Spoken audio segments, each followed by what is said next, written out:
السلام علیکم. زه د 2019 نه په یوټیوب باندې کار کوم. تاسو دلته د شي تقریبا د 10 لک ویو زما په یو میاشت کې راغلي دي. نو که تاسو هم کوشش کوئ او غواړئ چې په 2026 کې زه خپل یوټیوب چینل چې سٹارټ کړم او هغه ګرو کړم، د هغې نه مخکې دا ویډیو ته ضرور به ضرور لازمي وګوره. انشاءالله تا ته به ډېر څیزونه کلیر شي. هغه څه دی چې یوټیوب چې کله هم کامیابېږي نو هغه څومره چې نوي یوټیوبرز دي، نوي یوټیوبرز څومره هم راځي نو په دوو طریقو باندې هغه کار کوي. یو چې دی هغه ډېر زر کامیابېږي، د هغه ویډیوګانې لږې وي، ویډیوګانې بیخي لږې او کامیاب شي، ډېر زر کامیاب شي، په میلیونو او په لکاو ویوز او سبسکرایبر هغې ته راځي.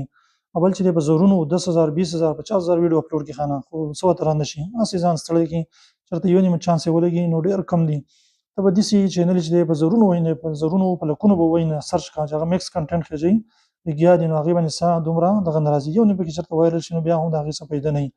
نو چې ته کله خپل چینل جوړوې نو دوو څیزونو دي، دوه طرفونه دي، دوه طریقې دي چې په هغې باندې ټوله دنیا یوټیوب والا کار کوي چې کوم نوي راځي یوټیوب ته. په هغې کې یو څه یو چې راشي هغه څه کوي، میکس کنټینټ جوړوي، میکس اچار جوړوي. میکس اچار جوړ کړي، کله یو شی جوړوي، کله خانه موبایل یو ځای ته نیولی دی دیوال ته نو هغې نه ویډیو وخېژي، کله ولاګینګ شروع کړي، کله ټیکنیکل څیزونه جوړوي، کله یو څیز، کله کوکینګ، یو څیز او بل څیز اپلای کوي. نو دغه هم یوه طریقه ده چې خلک څه کوي، خانه میکس شی جوړوي لګیا وي، نو په هغې کې یوه نیمه ویډیو وایرل شي نو بیا په هغې پسې ونښلي، بس د هغې مطابق بیا کار کوي. نو دا طریقه هم ټیک ده، خو دا ډېر زیات ټایمه دي او ډېر په زرونو په لکونو چینل دي چې هغه دغسې هسې پراته دي، هغه نه دي کامیاب شوي.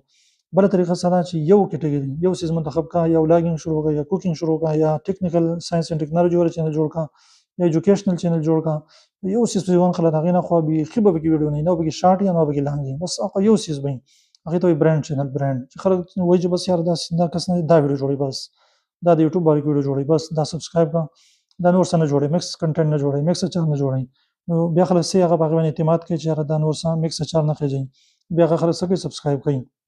نو تا چېرته به نه یې لیدلی، یار ته لږ وګوره، لږ وګرځه، سرچ کړه، یوټیوب وګوره، هېڅ چینل به تا نه یې لیدلی چې هغه مزدار ویډیوګانې جوړوي، په هفته کې جوړوي، په میاشت کې جوړوي، خو ښکلې جوړوي، فل محنت پرې کوي، ښکلی تمنیل، ښکلی ټایټل، ډسکرپشن، ټیګس، ښکلې ویډیو، مکمل ریسرچ نه بعد ویډیو جوړوي او هغه صحیح هغه وایرل شوی نه وي هغه چینل. ته ما دې چینل راوښیه، ته به ډېر وګرځوې، هېڅ چینل به ته میلاو نه شي. او بل داسې چینل چې هغه میکس اچار جوړوي، په زرونو په لکونو به درته میلاو شي چې هغه میکس اچار خېژوي او هغه نه دي کامیاب شوي.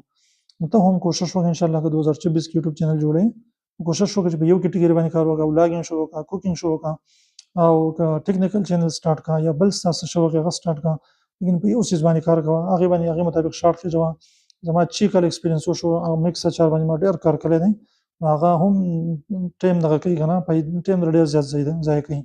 د هغې نه ښه ده چې په یو کټګري باندې کار وکړې، انشاءالله نو مزې به کوې، په لکاو چې دی هغه به ستا ویوز وي، سبسکرایبر وي، هر څه به دې برابر وي.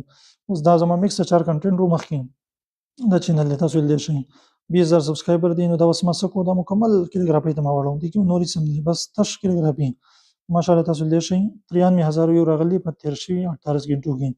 نو چې کله چینل په یو څیز وي نو هغې بیا پیدا وي. نو که میکس اچار دې جوړ کړو نو بس بیا به 15 شپږ کاله لګیا یې او چېرته یو نیمه ویډیو دې وایرل شي نو بیا ویو بیا هم نه راځي، ځکه چې هغه کم کسانو سبسکرایب کړي. نو هغه که فرض کړه ستا ولاګینګ ویډیو وایرل شوه نو هغه چې کوم خلک سبسکرایب کړي هغه به ولاګینګ ګوري، ته به د بل شي وخېژوي، هغه بیا نه ګوري.